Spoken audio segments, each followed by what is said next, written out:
আজকে তোমাদের সাথে আমি খুবই সহজ পদ্ধতিতে চিকেন বিরিয়ানির রেসিপি শেয়ার করছি, যেটা স্টেপ বাই স্টেপ ফলো করে তোমরা যদি বাড়িতে বানাও তোমরা একদমই ফেল হবে না। এটা একটা নো ফেল রেসিপি বললেই চলে। যারা বিরিয়ানি ঠিকঠাক বানাতে পারো না তারা যদি এই ভিডিওটা দেখে বানাও তাহলে আমি গ্যারেন্টি দিয়ে বলতে পারি তোমরা একদমই ফেল হবে না। তোমরা বিরিয়ানির লুকটা দেখেই বুঝতে পারছো কতটা সুস্বাদু আর লোভনীয় হয়েছে এটা। আর আলুর ভিতর পর্যন্ত মশলা গিয়েছে, দেখেই বুঝতে পারছো আলুটাও কতটা জুসি হয়েছে। তো চলো বেশি না বকে ভিডিওটা স্টার্ট করে দিই।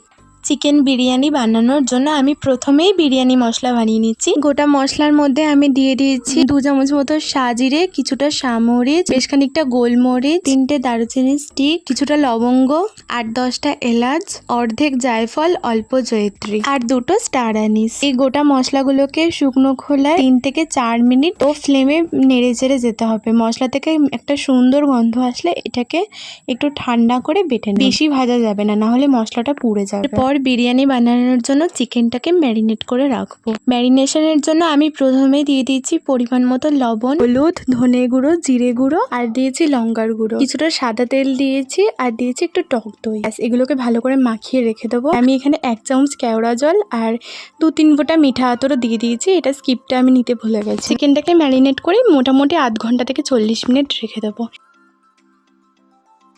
এরপর আমি বেশ খানিকটা পেঁয়াজ কুচি কুচি করে কেটে নিয়েছি। এটা বেরেস্তা বানানোর জন্য লাগবে। বেরেস্তা বানানোর জন্য আমি অনেকটা সাদা তেল দিয়ে দিচ্ছি, কারণ বেরেস্তা ভাজা তেলেই পুরো বিরিয়ানিটা হবে, এতে স্বাদটা অনেকটা বাড়ে। তেলটা বেশ ভালো করে গরম করে নিয়েছি। আঁচটাকে মিডিয়ামে রেখে আমি এখানে পেঁয়াজগুলো সব দিয়ে দিচ্ছি। আর কিছুটা পেঁয়াজ আমি এখান থেকে রেখে দেবো, যেটা আমি চিকেন কষানোর সময় দেবো। পেঁয়াজগুলো দেওয়ার পরে নেড়ে চেড়ে এখানে 1/2 চামচের মতো লবণ দিয়ে দিচ্ছি। প্রথমে পেঁয়াজটাকে 5 মিনিট হাই ফ্লেমে ভেজে নেব। এরপর মিডিয়াম আঁচে রেখে হালকা গোল্ডেন ব্রাউন হওয়া অবধি এটাকে নেড়ে চেড়ে ভেজে নিতে হবে। আর লক্ষ্য রাখতে হবে পেঁয়াজটা যাতে একটু ক্রিস্পি হয় বাট পুড়ে না যায়। যদি পেঁয়াজটা পুড়ে যায় তাহলে কিন্তু পুরো বিরিয়ানির স্বাদটাই নষ্ট হয়ে যাবে, এটা পুরো তেতো তেতো খেতে লাগবে। তাই খুব খেয়াল রেখে পেঁয়াজটা ভাজতে হবে। এদিকে আমার বেরেস্তা ভাজা শেষ। এরপর ওই তেলেই আমি এখানে বেশ বড় বড় করে বিরিয়ানির জন্য আলু কেটে নিয়েছি। এর মধ্যে সামান্য ফুড কালার আর লবণ মাখিয়ে রেখেছিলাম আগে থেকে। আলুটা মিডিয়াম আছে লালচে লালচে করে বেশ ভালোভাবে ভেজে নিতে হবে। একটু ঢাকা দিয়ে ভাজতে হবে যাতে ভিতরটা একটু সিদ্ধ হয় আলুর। আলু ভাজা কমপ্লিট। এরপর ওই তেলে আমি গোটা গরম মশলা ফোড়ন দিয়ে দিচ্ছি। এরপর ওই কিছুটা পেঁয়াজ কাটা ছিল সেটাও দিয়ে দেবো এখানে। পেঁয়াজটা একটু ভেজে এখানে আমি 2 চামচ আদা রসুনের পেস্ট দিয়ে দিচ্ছি আর সামান্য একটু জল দিয়ে দিচ্ছি।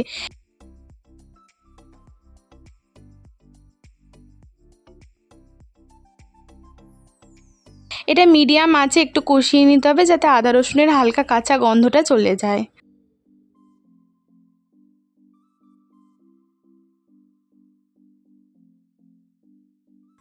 এরপরে আমি ম্যারিনেট করা চিকেনটাকে দিয়ে দেবো এখানে। চিকেনটা দিয়ে বেশ হাই ফ্লেমে নেড়ে চেড়ে কষিয়ে নিতে হবে।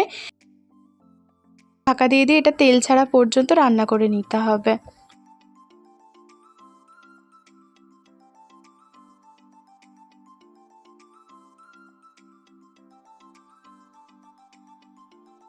বিরিয়ানির রাইসটা বানানোর জন্য আমি এখানে হাঁড়িতে বেশ খানিকটা জল গরম করে নিয়েছি। এর মধ্যে গোটা গরম মশলা দিয়ে দিয়েছি। গোটা গরম মশলার মধ্যে রয়েছে দারচিনি, এলাচ, লবঙ্গ আর তেজপাতা। গরম মশলাটা জলের সাথে 2-4 মিনিট ফুটিয়ে নেওয়ার পরে আমি এখানে স্বাদ মতো লবণ দিয়ে দিয়েছি। জলটা ফুটে আসলে আমি এখানে আগে থেকে 1 কেজি বিরিয়ানি বাসমতি রাইস জলে ভালো করে ধুয়ে সেটাকে 1 ঘন্টা ভিজিয়ে রেখেছিলাম, সেই চালটা আমি এখানে দিয়ে দিচ্ছি। আর 2 ফোঁটা দিয়েছি মিঠা আতর। এটা 70% সিদ্ধ হয়ে আসলে নামিয়ে নেব। ভাতের ফ্যান আমি গেলে নিয়ে ভাতটাকে একটু ঠান্ডা হতে রেখে দেবো। বিরিয়ানির লেয়ারিংয়ের জন্য আমি এখানে 250 গ্রাম মতো দুধ নিয়েছি। দুধটা আমি জাল দিয়ে ঠান্ডা করে নিয়েছি। এর মধ্যে আমি দিয়ে দিচ্ছি সামান্য ফুড কালার, 2 চামচ কেওড়া জল, 1 চামচ গোলাপ জল আর 1 ফোঁটা মিঠা আতর। এটাকে ভালো করে মিশিয়ে আমি সাইডে রেখে দেবো। ফুড কালারের বদলে তোমরা কেশর ব্যবহার করতে পারো। বিরিয়ানি তৈরি একদম শেষ পর্যায়ে চলে এসেছে। এবার হবে বিরিয়ানির লেয়ারিংয়ের জন্য আমি একটা বড় হাঁড়ি নিয়ে নিয়েছি। যে চিকেনটা আগে প্রিপেয়ার করে রেখেছিলাম সেই চিকেনের গ্রেভিটা হয়েছিল, গ্রেভিটাকে আমি আলাদা করে নিয়েছি, চিকেনটাকে আলাদা রেখেছি। তো চিকেনের ওই তেল গ্রেভিটাই আমি নিচে আগে প্রথমে দিয়ে দিচ্ছি।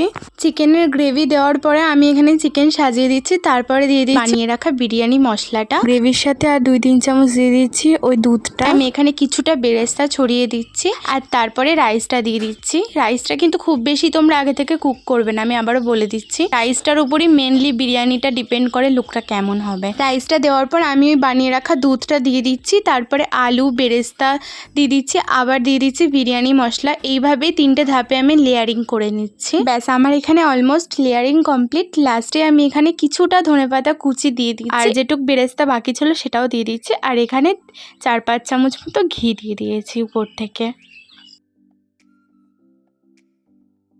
এরপর বিরিয়ানিটা দমে দেবো। আমি এখানে হাঁড়ি বসিয়ে দিয়েছি। গ্যাসের ফ্লেমটা প্রথম 10 মিনিট আমি একটু হাইতে রেখেছি, তারপর 20-25 মিনিট মতো লো আঁচে রেখে বিরিয়ানিটা দমে দিচ্ছি। আর উপর থেকে আমি একটা ভারী নড়া দিয়ে রেখেছি যাতে বিরিয়ানির হাঁড়ি থেকে কোনো হাওয়া পাস না হতে পারে। তোমরা এখানে ফয়েল পেপার বা আটাও ব্যবহার করতে পারো। প্রথম 10 মিনিট হাই ফ্লেম আর 20 মিনিট লো ফ্লেমে রেখে এটাকে দমে দিয়ে দেবো। হয়ে গেলে এটাকে আরও 10-15 মিনিট আমি গ্যাস অফ করে নর্মালি রেখে দেবো, ঢাকনা খুলবো না। 10 মিনিট হয়ে গেছে, দেখতেই পাচ্ছ বিরিয়ানিটা কতটা সুন্দর হয়েছে। এবার বিরিয়ানিটা তোমাদের সার্ভ করে দেখাবো। বিরিয়ানিটা কিন্তু কাট করছে আমার দাদা আর বাবা মিলে। আমরা কেউই সত্যি কথা বলতে বিরিয়ানি ভালোভাবে কাট করতে পারি না, বাট যতটা পারি ততটাই তোমাদের সাথে শেয়ার করছি। বিরিয়ানি সার্ভ করা হয়ে গেছে, আর আলুটা দেখছো জাস্ট হাত দিতেই ভেঙে আসছে। ভিতরটা কতটা সফট আর জুসি হয়েছে তোমরা নিজেরাই দেখতে পারছো। যারা এখনো বিরিয়ানি ঠিকঠাক বানাতে পারো না, প্লিজ আমি রিকোয়েস্ট করছি এই রেসিপিটা ফলো করে তোমরা বাড়িতে বানাও। যতটা সম্ভব ইজিভাবে আমি তোমাদের রেসিপিটা দেখিয়েছি, যাতে তোমরাও বাড়িতে খুব সুন্দরভাবে এইভাবে বিরিয়ানি বানিয়ে খেতে পারো। তো রেসিপিটা কেমন লাগলো অবশ্যই কমেন্টে জানিও। ভিডিওটা ভালো লাগলে একটা লাইক করো। আজ আসি, দেখা হচ্ছে পরের ভিডিওতে। টাটা।